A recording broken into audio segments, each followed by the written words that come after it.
ஓம் சைராம், ஜெய் சைராம். என் அன்பின் சாய் குடும்ப உறவுகளே, உன்னுடைய வருகைக்காகத்தான் உன் சாயப்பா நான் காத்திருக்கின்றேன். நான் உனக்கு உனது மனநிலையை புரிந்து கொண்டு அழைப்பு விடுத்திருக்கின்றேன். என் அழைப்பை ஏற்றுக்கொண்டு விரைந்து வா என் தங்கமே. அப்பா உனக்காக எனது விழித்திறந்து எனது தர்பாரில் உனக்காகவே காத்திருக்கின்றேன். என் அனுமதியின்றி எதுவும் நடக்காது, எவரையும் நெருங்க முடியாது. எனது அனுமதியின்றி என் மண்ணில் பாதம் பதிக்க முடியாது. உனக்கு ஏற்பட்ட துயரங்கள் அனைத்தும் உன்னை விட்டு விலகிவிடும். தன்னம்பிக்கையை இழந்து விடாதே என் தங்கமே. அனைத்தும் விரைவில் மாறப்போகிறது. உன்னிடம் நான் எத்தனை முறை கூறியிருக்கிறேன், உன்னை விட்டு எந்த சூழ்நிலைகளிலும் நான் விலக மாட்டேன் என்று. உன்னை திருத்தி அமைக்கவே நான் இவ்வாறு செய்கின்றேன். சேற்றில் கல் எறிந்தால் கரைப்படுவது உனக்குத்தான். அந்த கல்லுக்கும் கரை உண்டு, ஆனால் அதற்கு உயிர் இல்லையே. அதே போலத்தான் உனக்கு வரும் பிரச்சனைகளுக்கும் உயிர் இல்லை. ஆனால் நீ அதை பெரிதாய் எடுப்பதால் தான் அதற்கு தேவையில்லாமல் யோசித்து உயிர் கொடுத்து கரை என்னும் சேற்றில் கிடந்து அழுது அல்லோலப்படுகின்றாய். அதனால் உன் கவலை என்னும் சேற்றில் விழாது நடைபோடு. எல்லா பிரச்சனைகளுக்குமே ஒரு முடிவு இருப்பது உனக்கு தெரியும். எல்லா பிரச்சனையிலிருந்தும் நிச்சயம் நீ விடுபடுவாய். உனக்கு எல்லாம் சுகமாகிவிடும்.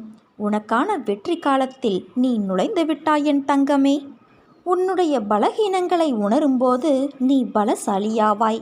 உன் உடலில் உள்ள குறைகளை உணரும்போது நீ அழகாகின்றாய். செய்த தவறுகளிலிருந்து நீ பாடம் படிக்கும்போது ஞானமுள்ளவனாகிறாய்.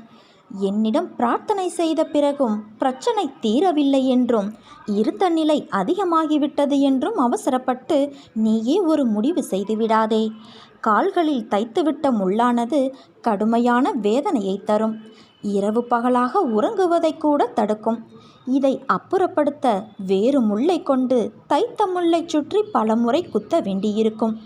முள்ளை ஆட்டி பார்க்க வேண்டியிருக்கும்.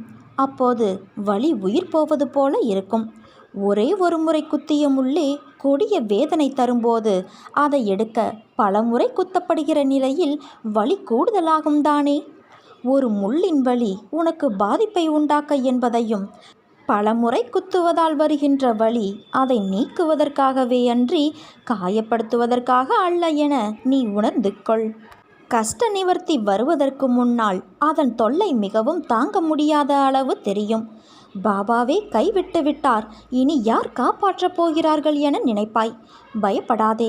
என் பக்தருக்கு துர்க்கதியை எந்த நிலையிலும் நான் பரிசாக தரமாட்டேன்.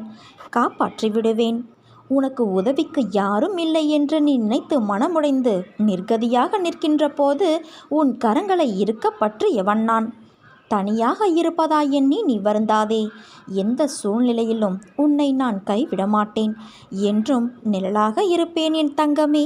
நீ நம்பிக்கையோடு இருந்தால் நல்லதே நடக்கும். உன் சாய் நான் இருக்க பயம் ஏன் உனக்கு?